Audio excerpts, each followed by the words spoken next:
I'm Bridget. Did you know that you have rights? The Constitution says you do, and so do I. I believe, until proven otherwise, every man, woman, and child should hear this podcast, and that's why we talk to you, Internet. Better squawk, Saul.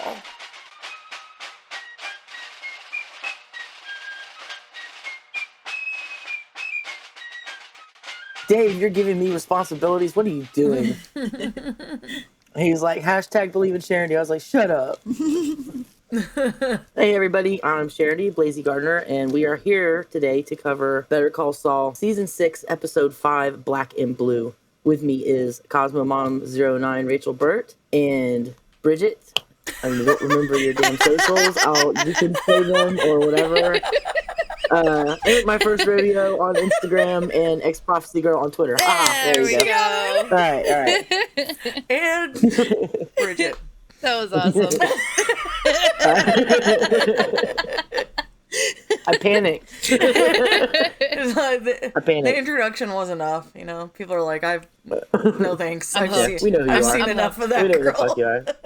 So tonight's episode is called Black and Blue. There was also, of course, another episode on Breaking Bad called Negro y Azul, which translates to Black and Blue. I did not have time to go back and watch it. Well, that's not true. I did have time. I was too lazy to go back and watch it.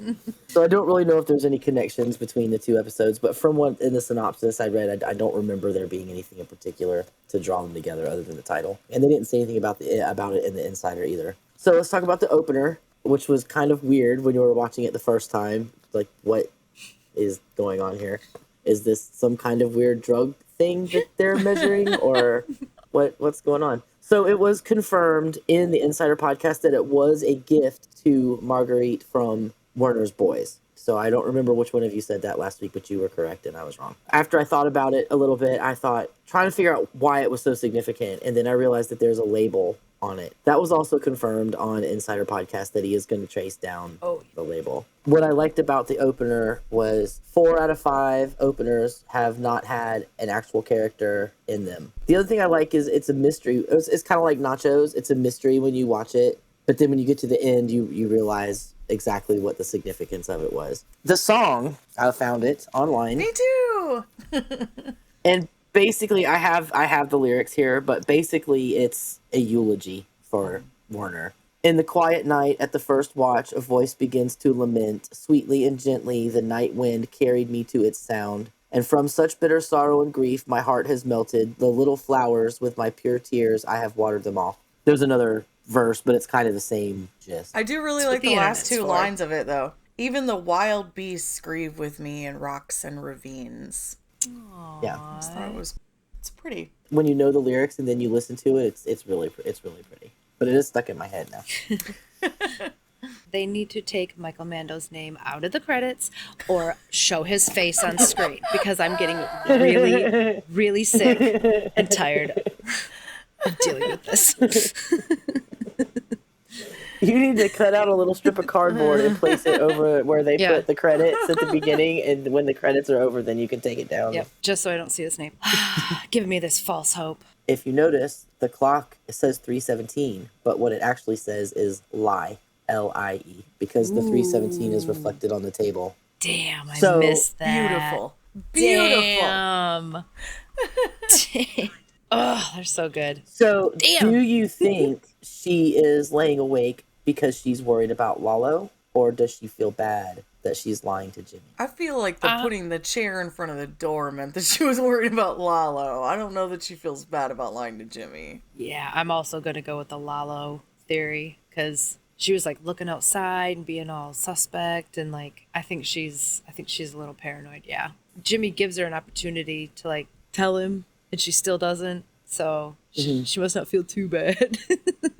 I also kind of felt like when Jimmy tells her, I'm glad he's dead, like I feel like maybe she was on the verge, like she was maybe going to tell him. That's why, I mean, maybe that was why she was sitting up. She's worried about Lalo, but she's also feeling bad because, like, should I tell Jimmy? Should I not tell Jimmy? And then he comes out and sits down with her. He says, you know, I'm glad he's dead. And I feel like that kind of validated her to her that she shouldn't tell him because he wouldn't be able to handle it. Mm-hmm. And that's when she got up and took the chair back down and put the humidifier back and went about her night like, like it was normal. I don't know why, Yeah. but like that's so normal to have like something not belonging on a chair. But it really bugged me. Like in the scene, I was like, what the fuck are you doing? Get that out of there. This is a TV set. This is supposed to make me feel bad about how my house looks. And I was just like, this is like a weird thing I would do in my house. Like, I need it at this exact height. Do you think she's right that he's weak and he won't be able to handle it, or do you think she should tell him? Man. Oh, that's tough. That's a really tough question. I know. I want to say, no, I don't think she should tell him, but not because I think he's weak, but because I think he's almost safer not knowing. I really don't think Lalo's coming after either one of them. And Mike didn't even really seem to think he was either. It was more of just a precaution to keep an eye on them. So I think it keeps Jimmy safer that he doesn't know. I don't think he would freak out or anything, but I think he would maybe not the level of paranoia that Gus is at, but I don't see him like freaking out, but I see him doing something. He would do something stupid. He would do something, but I don't think he would freak out. And Kim knows he'd do something stupid, but I don't know what. I feel like Jimmy has to find out that Lalo's alive at some point, because in the scene in Breaking Bad, when they're out in the desert and he says, Lalo didn't send you, he obviously must think that Lalo is still alive. So he has to find out at some point that Lalo is still alive. Yeah. Maybe Lalo gets arrested. Yeah, it could be. I mean, maybe he gets arrested trying to come back from Germany. I mean, it doesn't mean he couldn't still be trying to run things. So the next scene is Gus in the restaurant. He's doing paperwork, and he obviously looks like he's very anxious. And he goes out to take an order. As he was walking through the kitchen, I was like, I wonder which of these is Mike's security plant. I kept thinking about that too. I was like, who isn't doing something that they're supposed to be doing? Or like, who's looking sloppy right now? They all looked fairly adequate to me. He didn't seem upset with anybody, so whoever it was must have been doing okay. Whoever replaced Roy. So he goes up to take an order. Did you guys notice Lyle? Lyle's standing in the middle of, yes, sir, everything's under control, sir. Yes, he does like the little nod.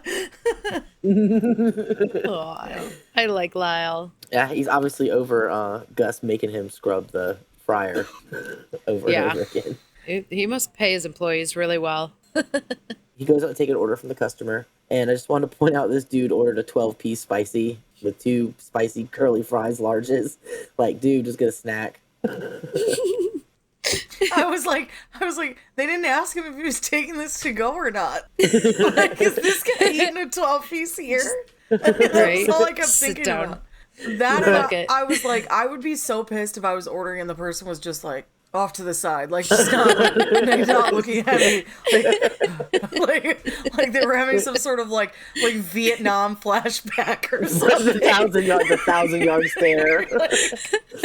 Excuse me, I'm talking to you. You getting this?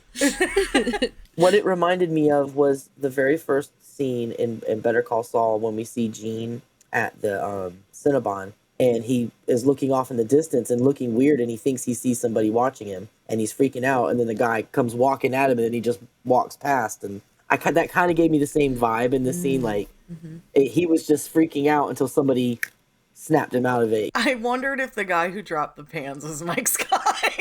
As soon as the pans dropped, I was like, is that Mike's guy? There's Mike's guy. There he is.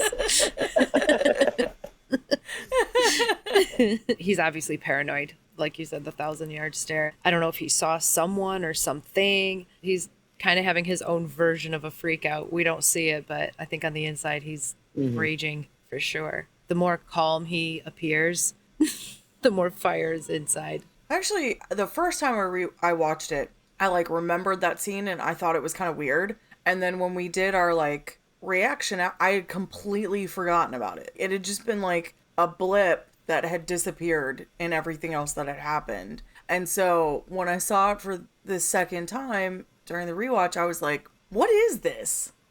Who is this for? Who is this? What is this scene?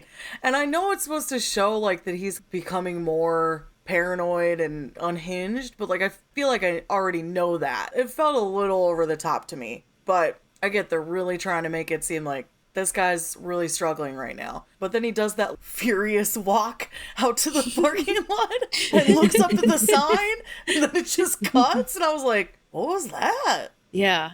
I was was staring weird. at the sign up during my second watch, and I'm like, "Is there something on there? Like, did someone draw a penis up there or something? Like, what am I missing?" There's like a bird pooped on it, and he's just like Yeah. furious that it's dirty. Yeah. If you pair it with when he goes down into the lab, when he runs out of the building, I think it's because he's like, you know what, fuck this. I'm tired of hiding. I'm tired of feeling like I'm afraid. I'm tired of wearing this fucking gun. I'm tired of doing this shit. So he runs out and he's like, you know what? Come fucking get me, assholes. And pair that with the next scene where he's hiding the gun in the lab. I think he's to the point where he wants to try to draw Lalo down into the lab. And I have this vision of the super lab with Lalo buried in the foundation, which is very fun to think about Oh my and gosh. freaky. Could you even imagine? He kind of hit a breaking point in the restaurant, and then he was just like, fuck this, I'm done. And that was kind of him running outside to be like, I'm just fucking done. Well, he looked pissed, Yeah. so so that makes Yeah. sense. Well, I mean, as pissed as Gus can look. Gus gets. Yeah. Cliff and Howard at Sandpiper with Aaron. Aaron explaining Discovery to the folks. Oh my gosh. Oh, my dear Sally. Did you guys get the vibe? Okay, so like I felt like there was a vibe between Aaron and Howard. I think Aaron is like into Howard. I think she's got like a crush on teacher kind of thing going on. I mean, why wouldn't she? He's the big boss man of his own firm. He's probably everything she wants to be. Including a druggie. I'm just kidding. It's so clear that Jimmy and Kim's plan has worked on Cliff. He is watching everything Howard does. Because he's had the experience with someone who had a drug problem, everything Howard does looks to him like a symptom of drug use. Just bouncing his leg and you moved your leg, you're on drugs. Buoyant. And I mean, I love that Cliff is so supportive of him, and like, we'll help you get all the help you need, and we can start today. And Howard is just like, what are you talking about? I love Howard's reaction. He literally doesn't know what to do. He's like, I don't even know what to say. Like, what would you say? Like, someone just comes up to you. I saw you taking a piss on the corner of this street and that street. And you're like, that did not happen. What? I don't even know. It was so funny to just, oh my gosh. See, my reaction would be, when did you see that? I'd have to make completely sure that I was like, was this 10 years ago? Because probably. No, this is like 3 days ago, Bridget. I saw you outside, right here on my street. It's like, oh, I wasn't drinking that day, so I don't think it was me. No.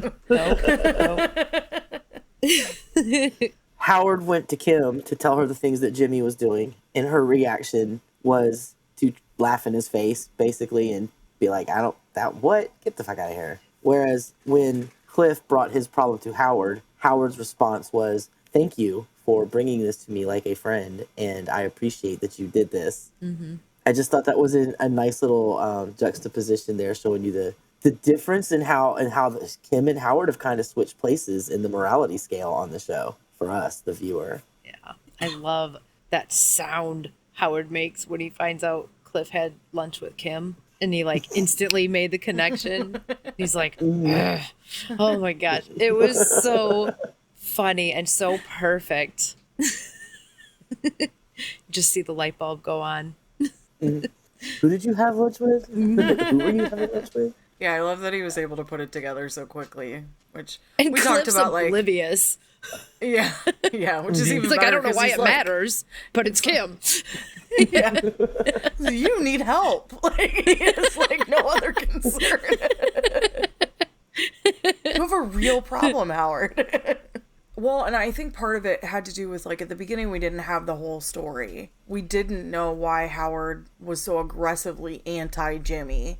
And, you know, we come to find out that it has a lot to do with Chuck, and that Howard was actually kind of in Jimmy's corner the whole time. It's been interesting now to, like, have that full picture and see you know, he's not actually a bad guy. I'm not sure No, what was up he's with not. him and Kim and why he had those moments. And we've speculated on Yeah. that a couple times. Like, you know, is it like a jilted lover? Is it like unrequited love? Maybe he can see through Kim and he like knows that she's like a little on the sketchy side. So it's been really interesting to see that change. But, you know, it's like any show that we watch that's like deeply dramatic. It's like who's actually the villain? Because if you look at it from the other perspective, it's going to be your good guy. One of the things we talk about all the time is how Walter is the fucking bad guy in Breaking Bad. He is the bad guy. Yep.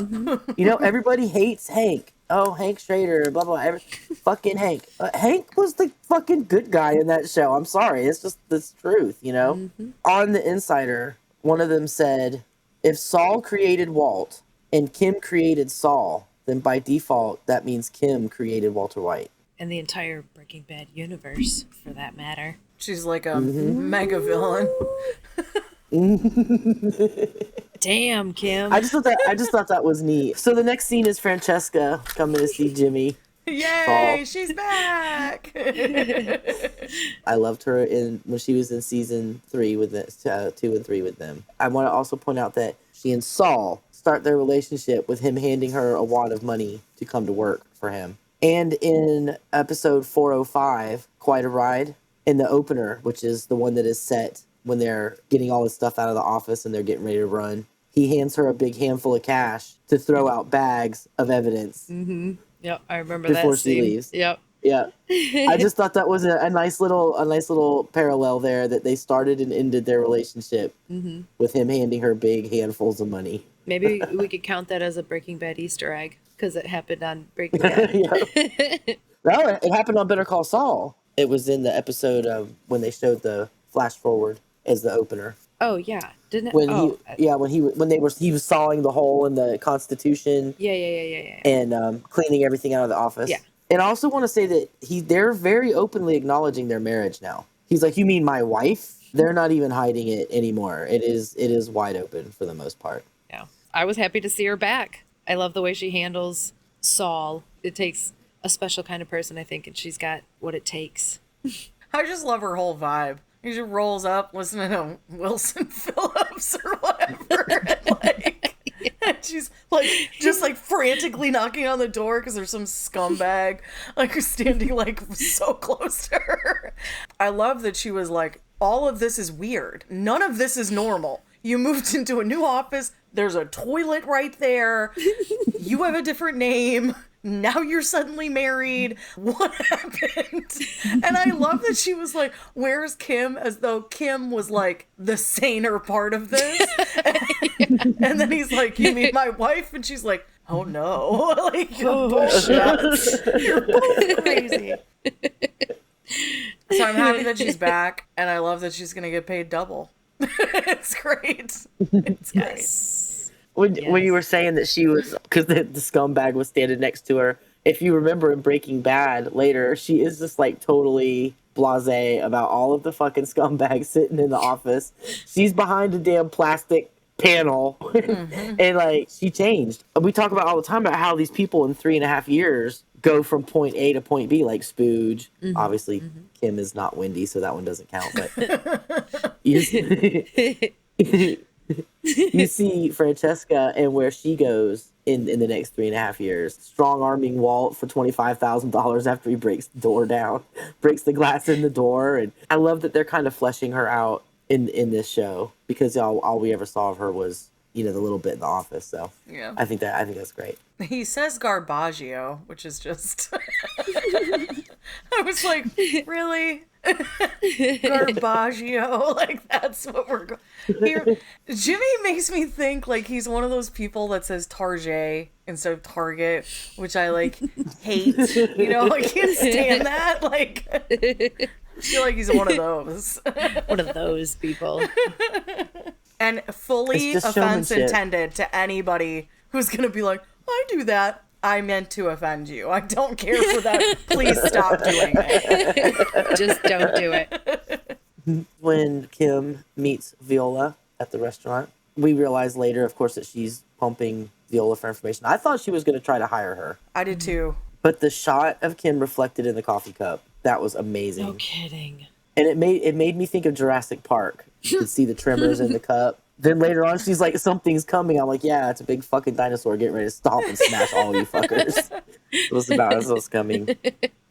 Everybody's about to get eaten. I wonder how they did it then in Better Call Saul, because in Jurassic Park, that's done with a guitar string. Because that, like, doesn't happen normally. Had somebody under the table, thunking the table. Blonk, blonk. Oh, hey, Kim. We get a wrap up on Mesa Verde and, you know, how things went down after she left. And we get an idea of what everybody thinks about her now that she's gone. You know, it was a shock at first, but now everybody kind of admires what she did. As soon as she said, "Oh, I got transferred to the Sandpiper case," and Kim's like, "Oh, I think I heard that." I'm like, "Did you know you heard that? That's why you're there." Like, as soon, I'm like, there it is. There's the catch. I was a little mad. I was a little like, no, don't do this to sweet baby Viola. She has done nothing to you, okay? She has just been there for you more than a normal paralegal because you, like, took on too much shit too fast and you, like, couldn't handle it. So I was a little peeved. You also have to wonder how oblivious she is, because she spent a lot of time with Kim and Jimmy, and she does not realize that she's getting pumped for information. Yeah. You spend enough time with them, you should pick up some tricks. She's giving it up pretty easy, too. See, and she has a lower IQ, and she's still being manipulated so mean. So bogus. Poor Viola. Oh. The boxing scene, which was weird, kind of, but funny. After listening to The Insider, I get it a little bit more, but it still was a little weird. I mentioned in our after take that there was some stuff going on with the numbers. I still haven't figured it out, but I will say the boxing place is 1512. That kind of ties into Chuck in a very vague way, because Chuck used 1216 in the Mesa Verde case because it was 1 year after the Magna Carta, which was 1215. I know that's a stretch, but that was the first thing that came to mind when I was trying to figure out this number thing. No, you're like, sense, I will make it work. I'll make something I will make it work. Gus's house is either 1312 or 1213, so like that also fits in the pattern there somewhere, but I haven't been able to figure it out yet. H.O. Ward, how I didn't figure that out immediately when he was going to see Mr. Ward, I don't know. Did we hear the H.O. part beforehand? No. Okay. No. I should have picked up on Ward. Yeah, but that's a legit last name. Yeah, it is. They talked about it. They talked about it a little bit on the Insider. Actually, they talked about it a lot on the Insider podcast. One of the things that they mentioned was they managed to make it not look silly or unrealistic. They weren't totally both terrible at it. Neither one of them were super, super great, like automatic, all of a sudden boxing champions. They were like two middle-aged dudes trying to slug it out in a boxing ring, even to the point where they were like panting and bending over, holding their sides, and they walked that line really well. And so for that reason, it did look silly. Yeah, I mean, but they made it look. You were like, oh, right, like all of a sudden, you know, Bob Odenkirk is going to be Muhammad Ali, you know, and they made it very believable, even though it was like, it was like, yep, because Jimmy would do that, because that's the kind of person he is. Where he's like, like at the beginning, I was just like, I can't with you. Showmanship. Yeah. He reminded me of Popeye. Like, he reminded me of Robin Williams and Popeye in the movie. The way he was moving, doing the footwork and stuff. So Bob Odenkirk, actually, they were talking about how he had to unlearn, because he had just trained for the movie Nobody, which, if you've seen that movie, it was a lot of action. You wouldn't think of Bob Odenkirk as being able to get in there and throw punches and stuff, but he had just trained for this super duper action movie. Patrick Fabian is an athlete. Like, he's a surfer and bicycler. He's very in shape. But what really interested me is he went out afterwards to see the private investigator who was going to follow Jimmy. But here's my fear. Kim knows that people are following them, so she won't suspect at all that somebody's following Jimmy. That's true. Oh, shit. Okay, see, and even if Saul, Jimmy, notices and says something to Kim, she's going to try to get him off of that by being like, I'm sure it's nothing. That's very concerning. Oh, damn. Good catch, Sharon D. I did like Howard after he knocks Jimmy the fuck out. When he says, "You mistook my kindness for weakness." What did you guys think about that? It was a great line. I was very happy to hear it because we've seen Howard be, I would say, patient would be the correct word to use in terms of dealing with the shenanigans of Jimmy and Kim. It was fair of him to be like, I am not a pushover. I know that's what you think I am because I've been patient and kind to you, but I'm not. You're not going to be able to get this past me. Now, did they account for that? I don't know. That will be interesting to see. Well, I really think that Howard catching them is part of their plan. Even Howard says it. Yeah. You didn't even bother to cover your tracks. I think they want to be caught. I think that is part of the plan because neither one of them seemed very upset at all that Howard was onto them. There was no concern there at all. They might be trying to make him look paranoid and crazy. Really, Howard? Okay. It reminds me of Leverage. It's like a heist show, but each episode they get caught or whatever, and then it goes back and shows that that's like part of the plan, and then there's like more that happens after that. This was very much a Leverage type situation, if that's what's happening here. Just like Jimmy says, he's like, you just want to like beat the shit out of me legally. If I get in there with you, beat the shit out of me. I mean, Like, yeah, I think a hell little bit, yeah. Yeah, I think that was definitely a big part of it. Howard's just fucking had enough. And yeah, like I do think he was trying to be kind, like offering Jimmy a job. I've said it before. None of us think Howard's a bad guy. He's done being Mr. Nice Guy. He doesn't know that Kim is in on it, though. Do you think he suspects that Kim is in on it? I mean, Or do you think now, he thinks it's all Jimmy? well, I don't know. He could think that Jimmy is manipulative enough to just somehow set Kim up to having lunch with Cliff. If she didn't know what was going to happen at that time, Jimmy could have orchestrated that. I think that would be such a failure to see Kim for her true value. She's always shown a great deal of intelligence. It would be disappointing, I think, for Howard to not think that even a little bit she was involved. And then maybe he does deserve it. If he's still willing to overlook her and say like, no, it's all Jimmy that's doing it. Like, you could never come up with this plan. Then then maybe he does need to get whatever's going to happen to him. He didn't say I have a Jimmy and Kim problem. He said I have a Jimmy McGill problem. Jimmy problem. Yep. Yeah. I mean, we know for whatever reason Howard doesn't like Kim. For that reason, he might think she's involved too. Just thinking ill of her because he just doesn't like her. I don't think Howard dislikes Kim. I think he respects her the same way he respects Jimmy. He thinks that she's a go-getter and she's super good at her job. I just think that she made him angry a few times, and so he, at Chuck's behest, put her in the cornfield and all this. He feels like a paternal figure because he helped her come up through the ranks and he helped her pay for her schooling and he helped her get through law school. And maybe it made like a big brother feeling. And so like he wants to help her with Jimmy because he thinks that Jimmy's the one behind it and he wants to help Kim. Yeah, I could see that too. Yeah. I could see it being like almost like he expects so much out of Kim too that like when she does something that is against whatever he wanted her to, like that he has higher expectations for her. So he like overcorrects. Yeah. I think he truly feels that she could do better than Jimmy. There's no way that sweet, he has no smart, idea. brilliant Kim is the one doing all this. It's all Jimmy. Yeah. Oh, what little you know, Howard. Right? We were asking the other day, does Kim really love Jimmy? And in the scene where she's standing on the balcony and he pulls up in the car and she sees him get out and she just has that sweet little smile like she's happy to see him. I think she really does love Jimmy. She's just not going to let him get in the way of what she wants. Yeah. It's priorities, right? Walking Dead, your husband, your dogs. Like, yes. So husband and dogs are like right here. There you go. I've been thinking since we first posed that question, and then also since the Lalo is alive thing, the fact that she doesn't tell Jimmy kind of reinforces the idea that she really loves him to me because she wants to protect him. Maybe it's because she thinks he's weak, maybe not, but in a way, to me, it's like, I just want to keep you safe and protected because I love you. So, like, it's kind of solidified that idea for me. I don't feel as much like, Because for a minute there, I was like, I don't know about this. But I'm starting to feel a little more like there is genuine love there. Even if it is a lower priority.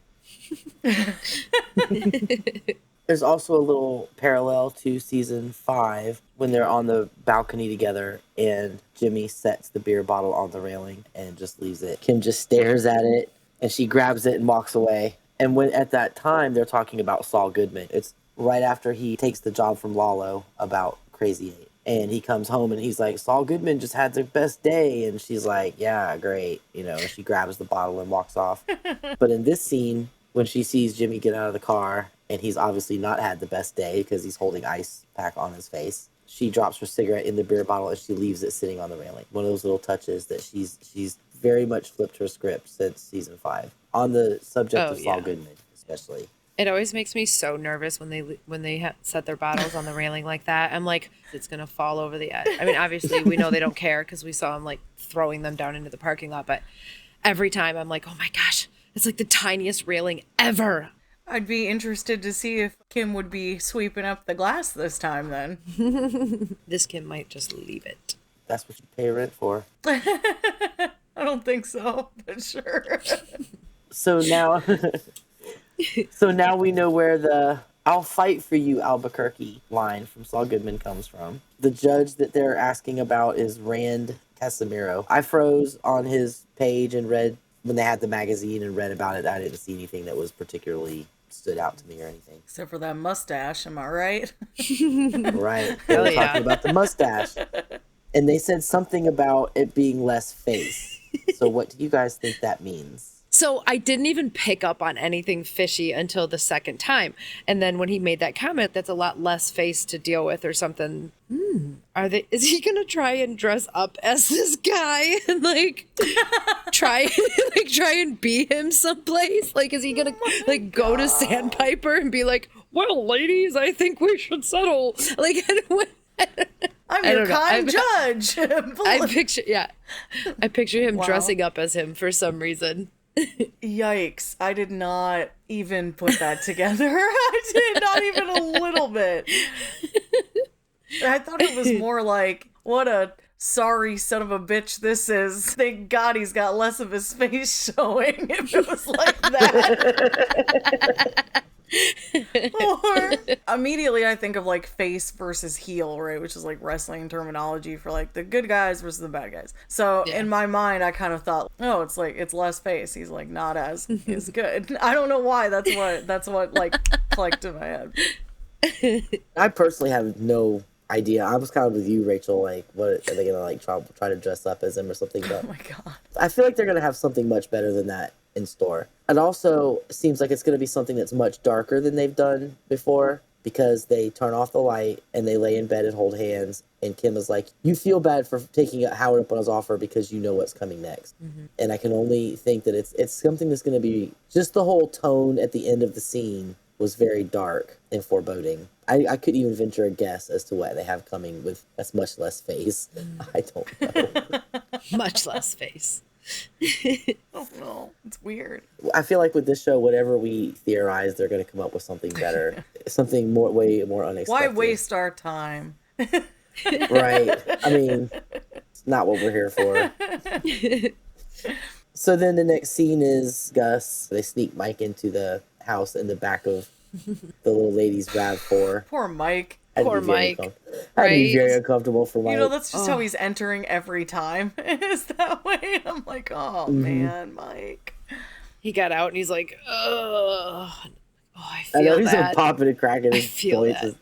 I like the detail that the garage door windows are taller than Mike. So even when he gets out of the back of the car, nobody looking in through the garage door windows. You think so? Because I was looking at that very closely, and I thought to myself, I feel like this much of his head was like not much, but like, because I was definitely paying attention this time. This time. Yeah. I thought that they looked like it was just a little bit above his head so that people couldn't look in. But that's just difference in perception, I guess. Yeah, well, I mean, the camera angle was kind of higher, so I guess it was my perception could have been off a little. Perception. Everybody sees something different, right? It's part of the fun of the show. It is a word. You said I felt like I said it wrong. So I had to say it again to make sure it came out right.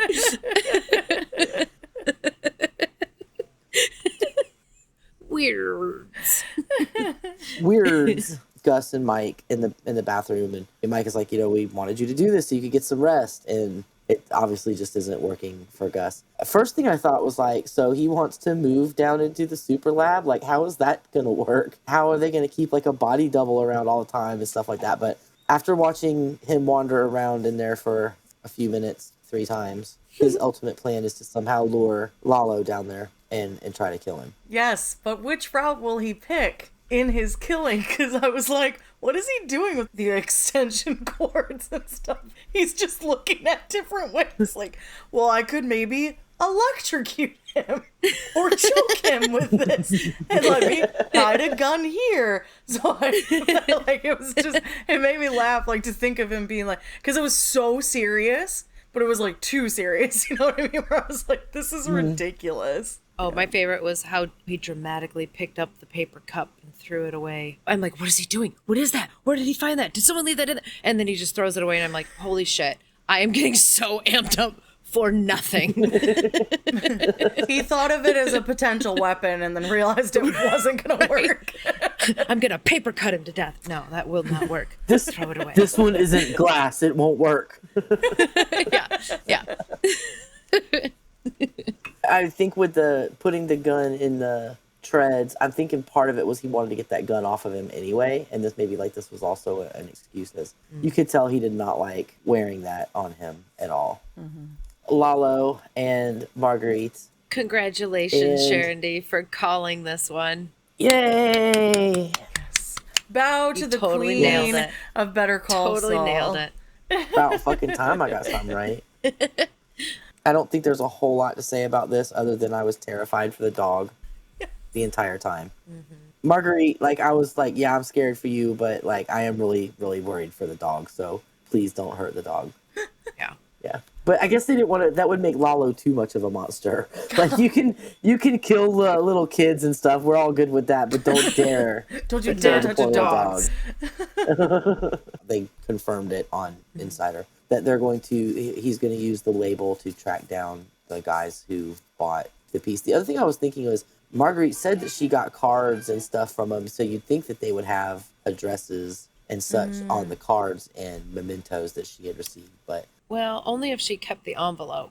Right, yeah. He looked through the cards and there was no addresses or anything on them. I wonder who placed the order for the measuring device thing, because that'll obviously be who he goes to first, and most likely who will die first. Yeah, it's not going to be the one that I hope it would be, that jerky one. Kai. It won't be him. Kai. He wouldn't have the forethought and the like tenderness to get a gift for Werner's wife. It might be because Werner might knock some respect into him when he's let him go in the desert. Dave had a whole list of stuff he wanted us to mention. First thing Dave said is Fring's fed up with waiting for Lalo to pounce, so his plans to goad him into what will eventually be the meth lab. Yeah, so he's saying the same thing. You just said that. Sharon did. Yep. Yeah, the gun is stashed there for him to make use of, as he'll be disarmed by Lalo. Ah, yes. So Lalo will take him down there thinking he doesn't have a weapon, but ha ha ha. I've got so many weapons down here. Dave also said this lab will ultimately be Lalo's resting place. So he said the same thing you did, burying him underneath the lab. Oh. Yeah. Mm-hmm.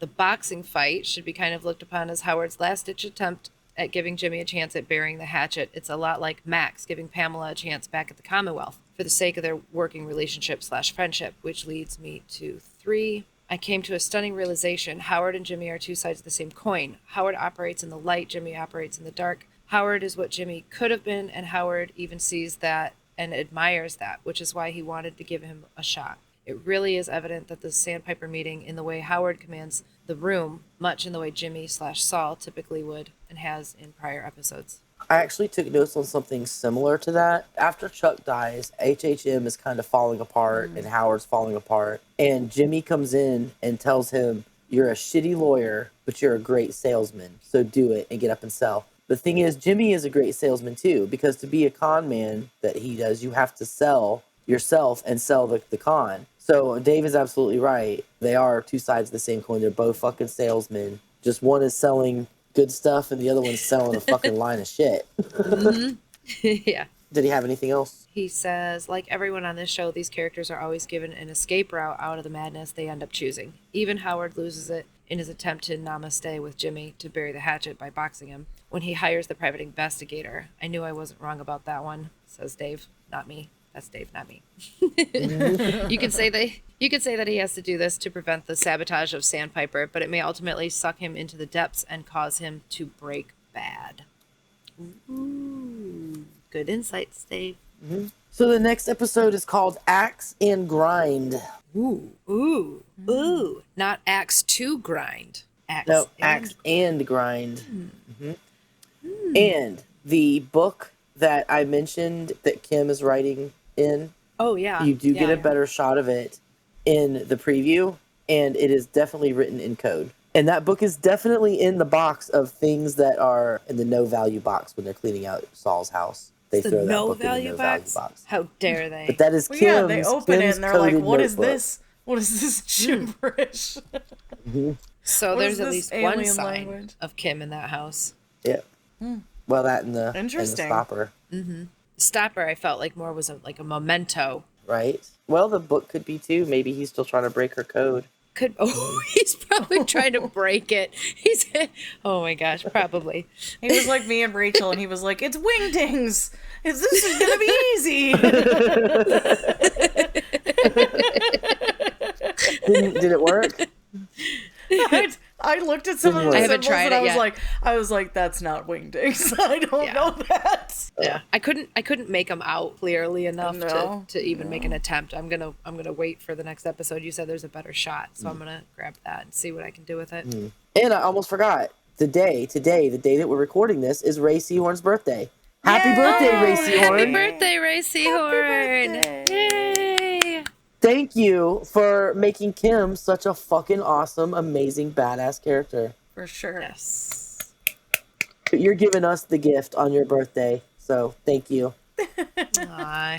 Thank you for joining us. Have a great night, and we will see you next week for Axe All right. and Grind. I'll do my outro. Bye. Bye. I'm Bridget. Bye.